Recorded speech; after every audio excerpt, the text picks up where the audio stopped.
Hello everyone, thank you very much for watching today. Today is Thursday the 25th, and today we're going to talk about 3 important questions you always got to be asking yourself, and especially when you want to get to the next level of success in real estate. So I'm not going to take up too much of your time today, so here are the 3 important questions. I come up and I ask brand new agents this, agents that want to get to the next level, my coaching calls. These are 3 important questions that always come up. So one, I always ask, how are you going to scale yourself when you get to that point? If you're an agent right now, getting to the point where you're maxing out as much as you want to work personally. I mean, time wise, not the amount of hours you're putting in, and you get to that point where there's only one of you, and you still have obligations at home and family and things you want to do personally, and you don't want to work every second of every day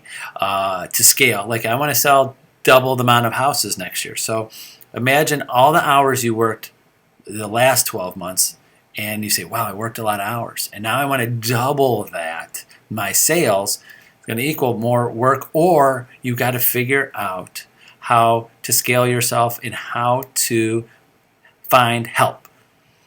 Usually the first thing an agent does when they have to go to that next level and they need another person, either one, they've got to find help in buyer's agents if you have more clients than you could handle, and there's only one of you running buyers around or going to listing appointments or talking to certain clients on the phone.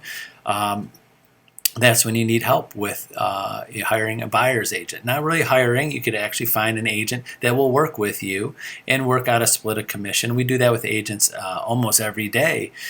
Connect agents to help out. So you don't have to build a team for that.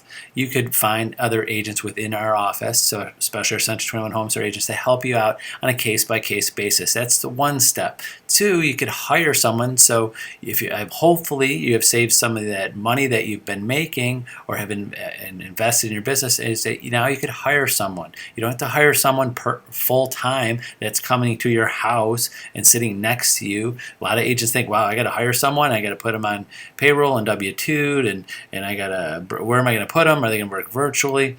Also, there's options of virtual assistants. There are virtual real estate assistants. You could Google it, and there's several companies and places out there pay per transaction too. So you don't even have to pay like an hourly rate. They'll pay per transaction, and you can pick certain transactions you want. You're like, help me with this one, but then don't help me with that one.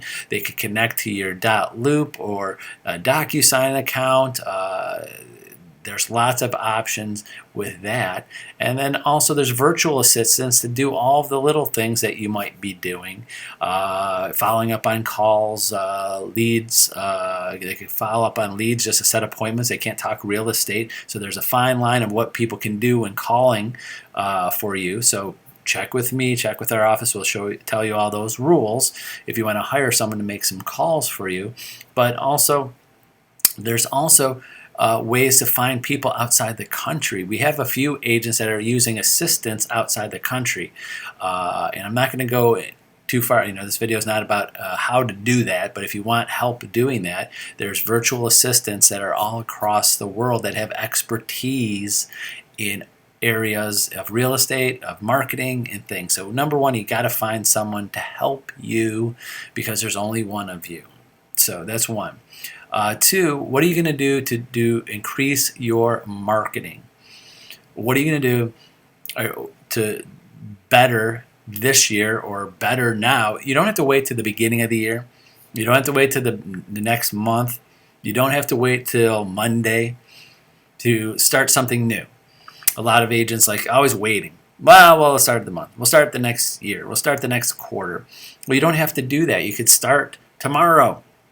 So what are you going to do to increase your marketing? Are you going to do Facebook ads? Are you going to do more door knocking when the weather's nicer? Are you going to do mailers or videos? Or what are you going to do to increase your marketing and get you as a personal brand out there more to the public and to your sphere of influence? So one, how are you going to scale yourself and do more and get help?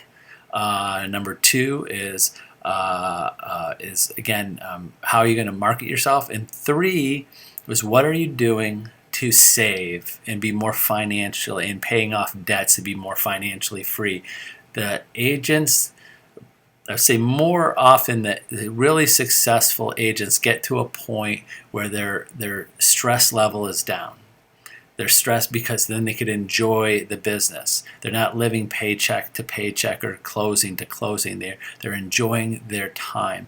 They are enjoying what they do. And one of those number one stresses, if you're watching this and you might have this stress, a financial stress. You have debts to pay, you have bills that are coming due, there's very little or no savings in your savings account. You got to get to a point where you're comfortable and the business runs. So if the market goes up or down, or your business go on, or if you lose out on a client or a deal falls apart, it's not the end of the world, and your emotions go in. So think of those 3 things. And back to number 1. It's hard for agents to think about sometimes, because sometimes they get so stressed that they have to be the person that does everything from the time they talk to their potential buyer to the time they get them to closing, to the seller. They think they have to do everything themselves. I remember in past videos I make the bad comparison of comparing us to doctors. Your doctor, when you go to the doctor's office, there's someone else answering the phone. There's someone scheduling you. There's a different person for billing. There's a different person for giving you your reports, or setting up your appointments, or talking to you. You know, if you go in there, sometimes the nurse or assistant is taking your blood pressure, going over your meds, and there's someone greeting you, coming in. There's different people involved, and your doctor comes in to do what he or she does best, is doing what they are trained to do the best, not take your payment, or set up their appointment, or now of course they take your blood pressure some and go over your medication again, but it's a checks and balances system. So think of that. When you get to a certain point, you could have other people that could work for you, and you don't have to hire them full time. You don't have to have them sit in your house. With technology in the world today, there's ways to do it, and you don't have to do it all the time. You could do it for a transaction or 2. So there's a way to get to the next level and scale. So anybody watching this, and it doesn't matter if Century 21 HomeStar agent or not, if you hit that point, you're like, God, I can't, there's not 2 of me, I can't work more hours, but I want to double my income. You're going to have to invest in yourself and scale that. So just those 3 things that are topics and questions that come up, and things that I ask agents all of the time when they want to get to the next level. So that's it for today. Have a great Thursday. Reach out to me. Use me as a resource if you need anything. And we'll see you tomorrow at noon on Friday. Have a good one. Bye-bye.